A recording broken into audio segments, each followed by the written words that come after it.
siguro na-experience din po dito ng mga young preachers din po dito. Tulad nila Brother Denny, nila Brother Stephen, or nila Brother Danril na minsan nambibigla talaga si Pastor. Nga po kahapon, nung afternoon po yun, sabi niya, ako nga daw po yung mag-exhort ngayon dahil actually, hindi po ako makatanggi mga kapatid dahil last Monday po, nagkaroon po ako ng sakit until now mga kapatid. Pero kiniklaim ko na po yung kagalingan mga kapatid. Kasi sabi ko nga, kumbaga sa akin mga kapatid, nung time na yon, plan ko na po na hindi mo na po ako a-attend ngayon. Pero sabi ko nga kasi parang ang ano ko po, attend po ako sa EBA. Dahil may sasadyain po sana ako doon. Pero nakita ko doon, along the way, hindi yun yung purpose ng ating mahal na Panginoon Dahil nais kong bigyan ng title yung aking simple exhortation mga kapatid na Power of Faith mga kapatid. Sabi ko nga, siguro marahil kuya ito yung binigay sa akin ng ating mahal na Panginoon dahil especially sa akin na lang mga kapatid, nung nagkasakit nga ako nung Monday until now, sipon, ubo, hanggang sa kahapon po, ayun, during the meeting, talagang di ko napansin na dumudugo na yung ilong ko. Di ko rin alam kung anong dahilan, pero siguro dahil sa init, pero sabi nga, kung mali tayo ng pananampalataya sa ating mahal na Panginoon, di ba? Amen. Walang imposible sa ating mahal na Panginoon. Kaya nawa mga kapatid, siguro pagtiyagaan nyo lang po ako ng ilang minuto.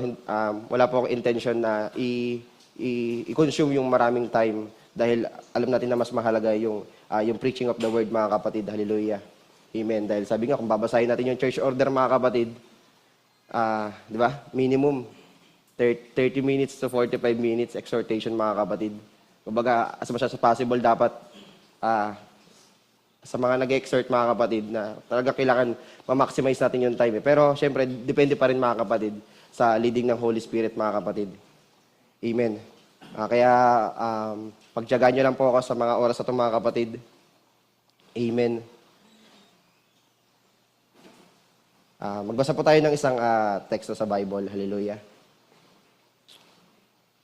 Amen. Sabi dun sa Matthew chapter 17 verse 20. Amen.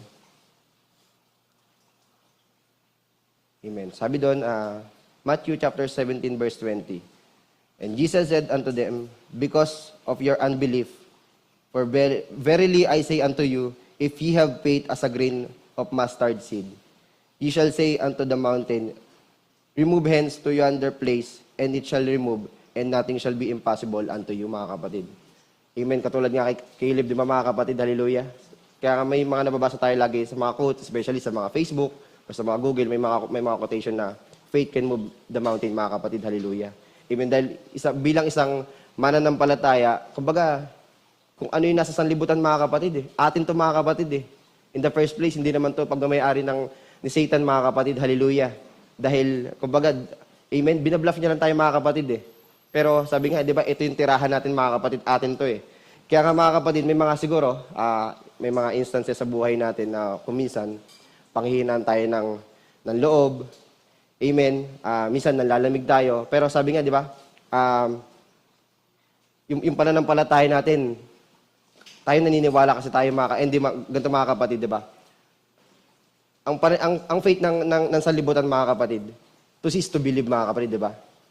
Kumbaga, hindi sila maniniwala hanggat di nila nakikita Tayo kasi naniniwala tayo dahil alam natin, naganap na one day, kumbaga sa paningin ng ating mahal na Panginoon, naganap na mga kapatid. Sa atin, naniniwala tayo dahil alam natin na one day, magaganap yun mga kapatid sa atin mga kapatid. Kaya nga tayo, nananampalataya sa ating mahal na Panginoon. Amen. Medyo kinakabahan lang ako mga kapatid dahil sabi ko nga, hindi po ako sanay dito mga kapatid na alam ko marahil na may mas talagang sabi natin na tulad po niya Star Doris, even nila Star Babes na matatagal lang po sa mensahe mga kapatid. Kaya mahirap kapag tatayo ka dito mga kapatid na magsasabi-sabi ka lang dito. Amen. Which is sa inyong hindi kinalulugaran natin mahal na Panginoon. Kaya mahirap na bigla-bigla ka na lang tatayo dito, mag-song leader ka, mag-MC ka, mag-exhort ka.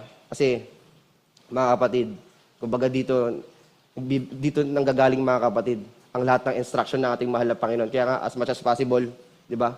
Hindi natin hinahayaan na may mga bata dito na namamalagi dito, naglalaro, dahil dito mga kapatid, dito binubuhos ng ating mahal na Panginoon yung kanyang mga pagkapala. Especially yung mga instruction mga kapatid na binibigay sa bawat isa mga kapatid. Amen? Hallelujah. Kaya ganoon na lamang, especially ako mga kapatid, yung respect ko sa pulpit mga kapatid. Kaya nga, one time nag-uusap po kami nila pastor regarding sa, nga po, sa pulpit. Sabi ko, actually, di tayo worthy mga kapatid para tumayo tayo dito mga kapatid. Pero salamat sa ating mahal na Panginoon. By the grace mga kapatid. Kumbaga, sabi nga nung time na nasa putik tayo mga kapatid, di ba? Bago tayo siguro nasa putik, nung nasa justification tayo mga kapatid, sabi nga, in the first place mga kapatid hindi mo ginawa yun Pero dahil salamat sa ating mahal na Panginoon, di ba? Salamat doon sa cross of Calvary mga kapatid, sa ating mahal na Panginoon. Tinubos tayo mga kapatid Kumbaga, sabi nga, marahil mga kapatid, na dapat tayo nakapako doon, hindi naman yung ating mahal na Panginoon. In the first place, wala siyang kasalanan mga kapatid Pero salamat sa dugo ng ating mahal na Panginoon. Kaya nung time na yun mga kapatid, nung tayo nasa putik mga kapatid, siguro marahil may isang baso mga kapatid, hallelujah, na nahulog sa putik mga kapatid. Amen. Siyempre, may time, siguro marahil isang special yun na baso mga kapatid, na siguro masasabi natin na may sentimental na value mga kapatid, hallelujah. Nahulog doon sa putik sa imbornal, sabihin na lang natin mga kapatid. Dahil may sentimental value yun mga kapatid, may halaga yun sa atin, may kumuha nun mga kapatid. Marahil siguro tayo na lang yung kumuha as owner nung baso na yun mga kapatid, hallelujah. Amen. Then, nung time na kinuha mo yung baso mga kapatid, doon sa putik mga kapatid, hallelujah. Amen. Siyempre, lilinisin mo yan. Didisinfect mo, sasabunin mo, hanggang sa ma-purify mga kapatid, mawala yung dumi, mawala yung bacteria, and yung germs mga kapatid. Ganun sa sanctification mga kapatid hallelujah. Iniaalisay ng ating mahal na Panginoon. Kumbaga, dumarating na sa point na nagiging banal ka na mga kapatid, hallelujah, amen. Pero sabi nga, hindi naman doon natatapos yung mga kapatid hallelujah, amen. After mo linisin mga kapatid di ba? Sa kitchens, especially sa mga nanay natin na lagi nasa kusina mga kapatid, di ba yung baso kapag naghuhugas po tayo? After natin hugasan, di naman natin agad ilalagay yun doon sa may lagayan ng mga baso, ng mga plato mga kapatid. Itataob muna natin yan mga kapatid di ba? Papatiktikin natin yan. Ganun tayo mga kapatid bilang isang mananampalataya mga kapatid, hallelujah. Nilalagay tayo doon, amen. Hanggang sa darating yung one time mga kapatid di ba? Kukunin ka na ng ating mahal na Panginoon I-equip ka na niya mga kapatid, hallelujah. Kumbaga, sa atin nga, sabi ko nga, nung time na nag-usap po kami ni Pastor, regarding po sa ministry mga kapatid.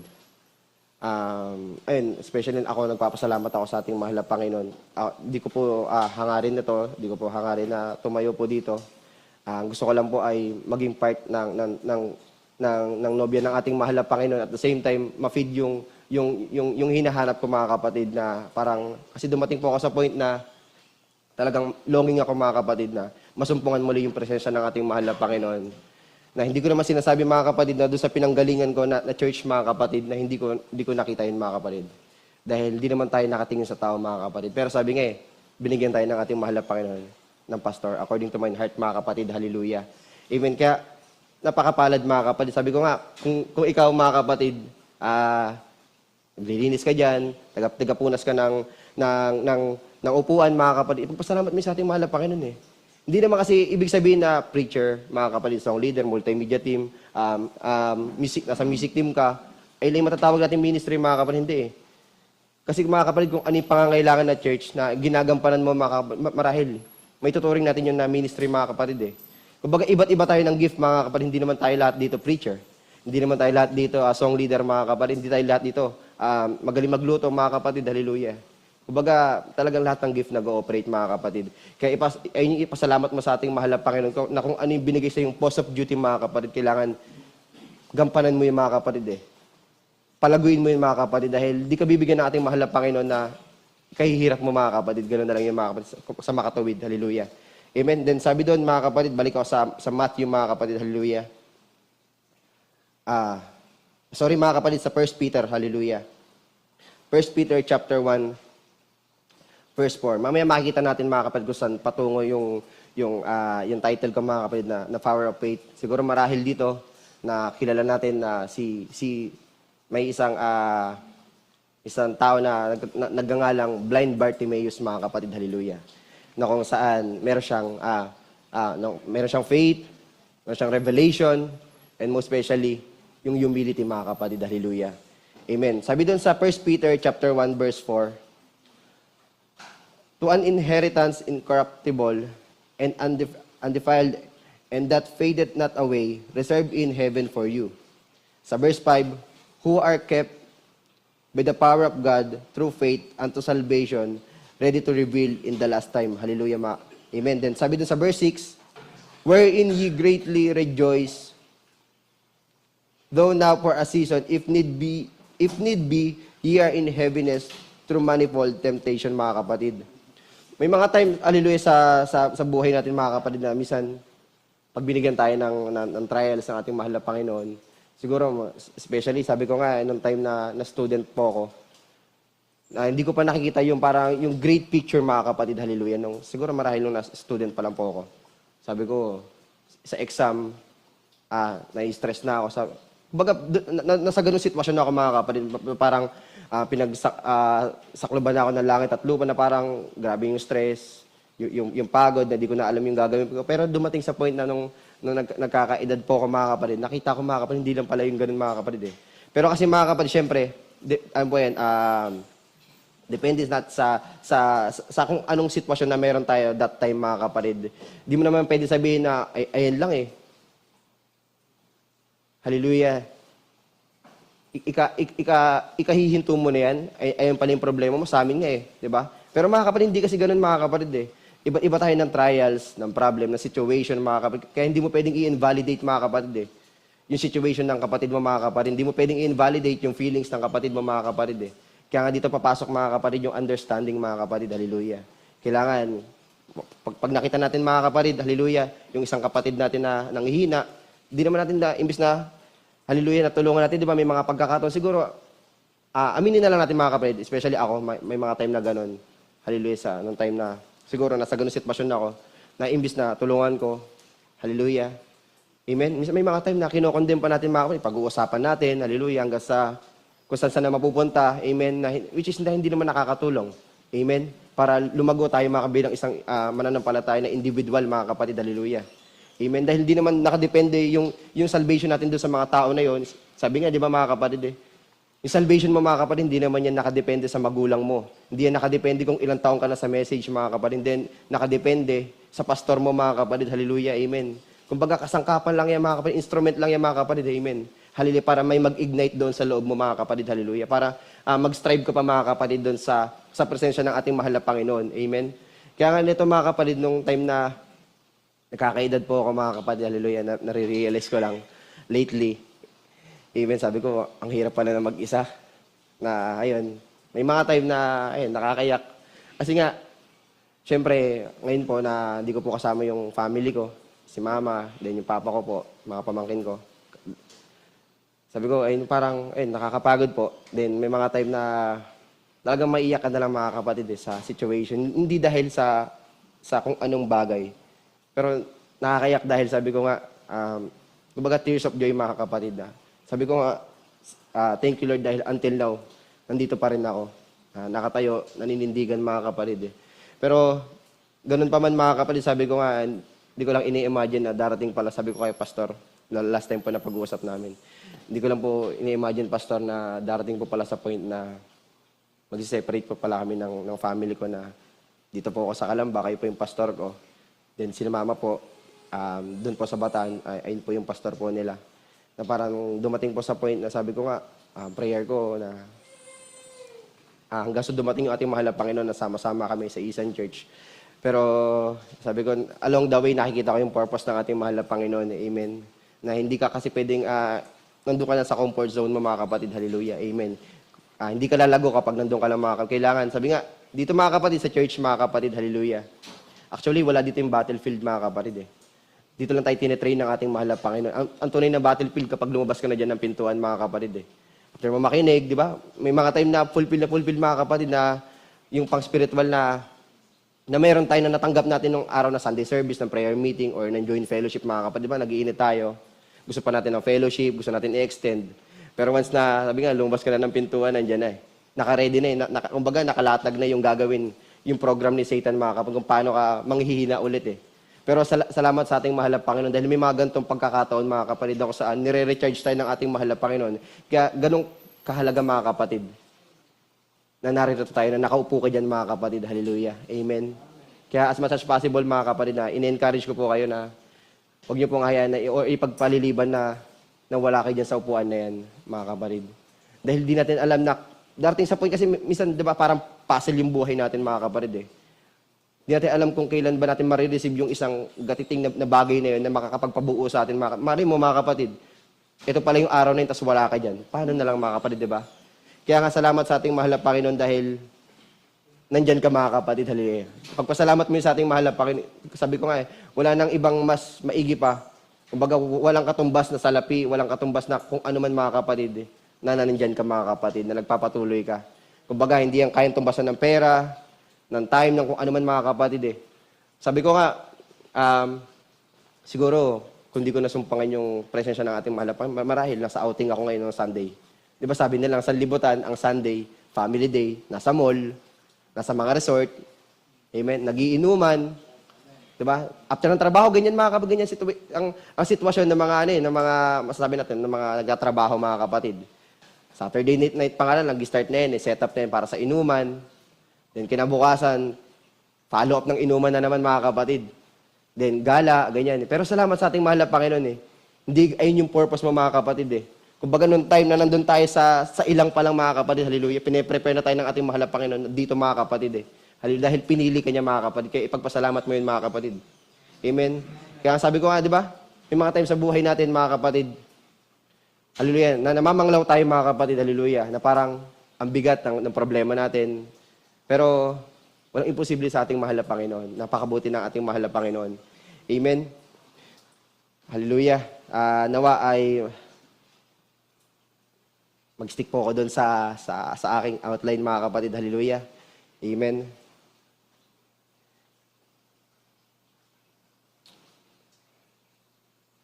Sabi doon, mga kapatid, hallelujah. Amen.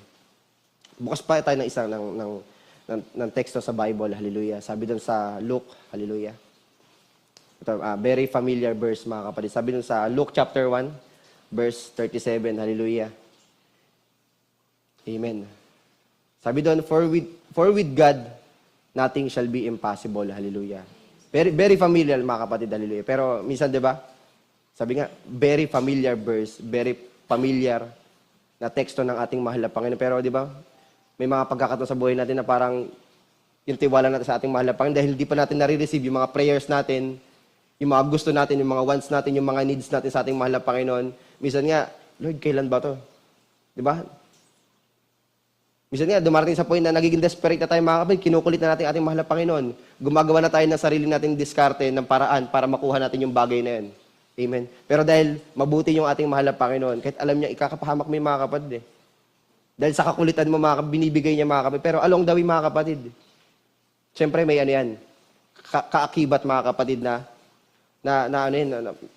may kaakibat na possible na hindi maganda, mga kapatid, na hindi makapag-benefit sa'yo na maganda. Pero sabi nga, di ba, along the way, mga kapatid, ay yung perfect will pa rin ng ating mahal na Panginoon, di ba?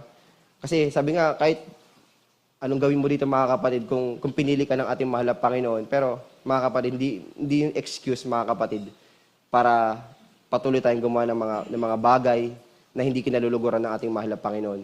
Hindi excuse yung mga bagay na gagawa tayo ng kasasakit ng family natin, ng pastor natin, ng church, mga kapatid.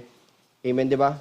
Kaya nga, salamat sa ating mahal na Panginoon na binigyan tayo ng isang mainam na pastor, mga kapatid, na hindi natin tinataas si Pastor June and the whole family, mga kapatid. Kumbaga, na-appreciate natin, mga kapatid, yung binigay sa atin ng ating mahal na Panginoon kung saan binibigyan tayo ng good counseling, mga kapatid, hallelujah. Masasabi natin na right counseling, mga kapatid, na kung saan balance, mga kapatid, hallelujah.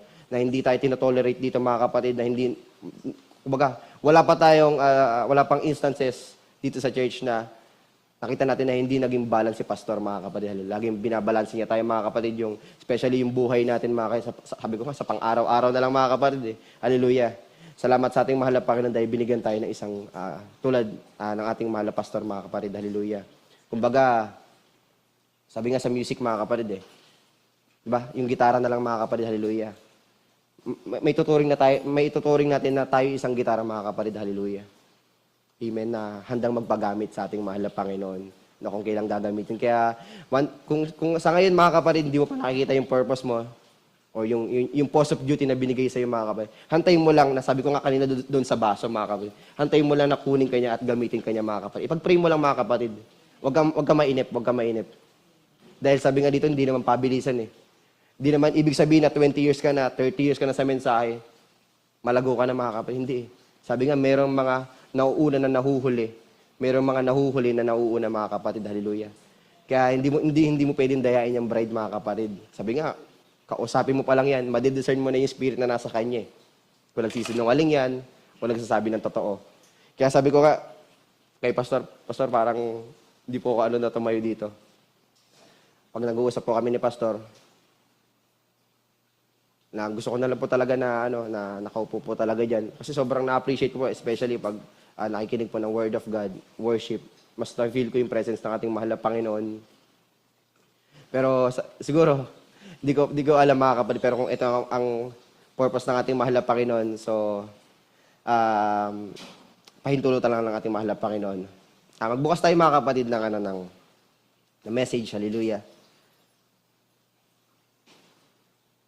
Sabi dito sa paragraph 53, hallelujah. Sabi dito, there was an old blind man in the Bible by the name of Bartimaeus, mga kapatid. Si Bartimaeus, mga kapatid, kung di ako nagkakamali, mga kapatid, pinanganak na siyang bulag, mga kapatid, hallelujah. Meron siyang anak, mga kapatid, hindi ako nagkakamali kung babae ito. Then, married na si blind Bartimaeus, mga kapatid. Ang kinabubuhay ni blind Bartimaeus, mga kapatid, sa makatawid, isa siyang beggar, mga kapatid. Isa siyang pulube, siguro, ganun na lang, mga kapatid, yung term natin. Hallelujah. Alam natin na ang buhay ng isang pulube mahirap, mga kapatid. Nakikita natin sa lansangan yan, na mamamalimos, manghihingi para makatawid sa pang-araw-araw. Kaya nga, ipagpasalamat natin sa ating mahal na Panginoon yun na nakakakain tayo ng 3 beses sa isang araw.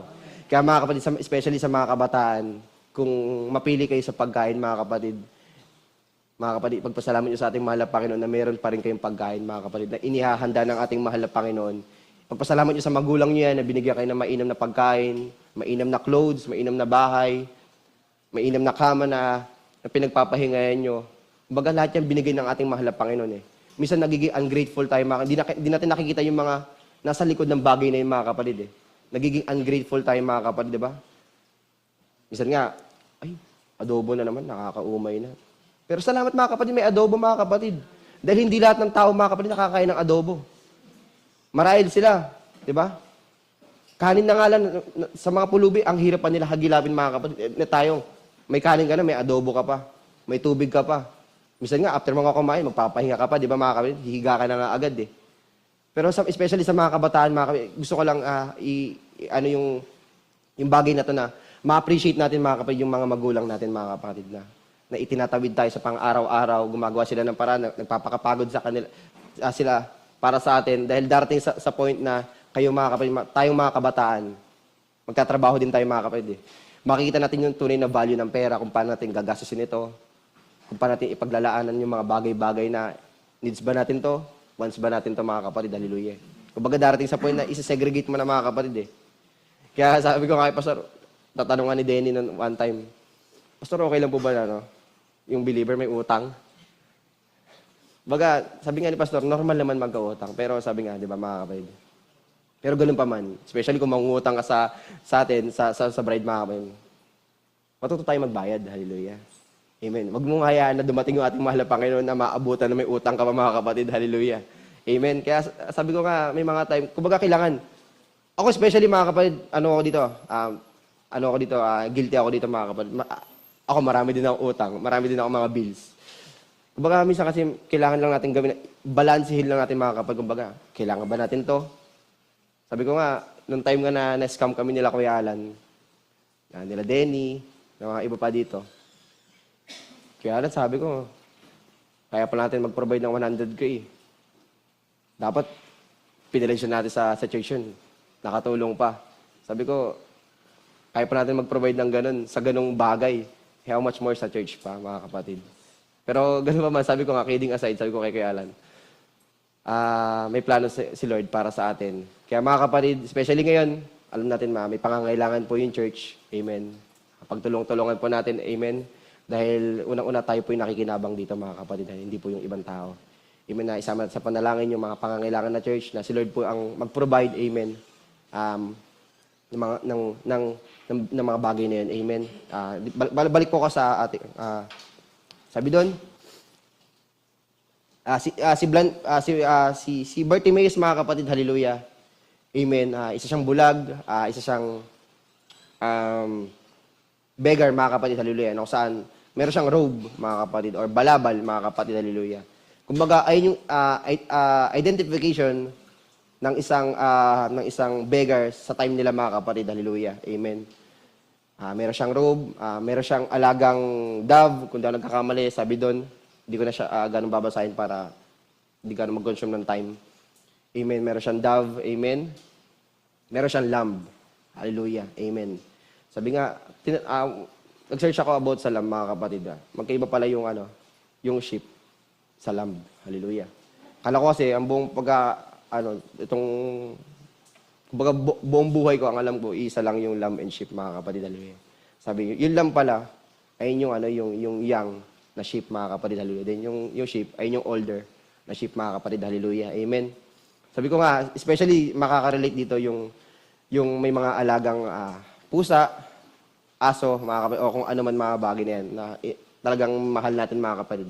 Si blind Bartimaeus, mga kapatid, meron siyang dove, meron siyang lamb, mga kapatid, hallelujah, na kung saan ay yung kinabubuhay niya, mga kapatid. Alam naman natin, kapag may dove, kadalasan sa time nila,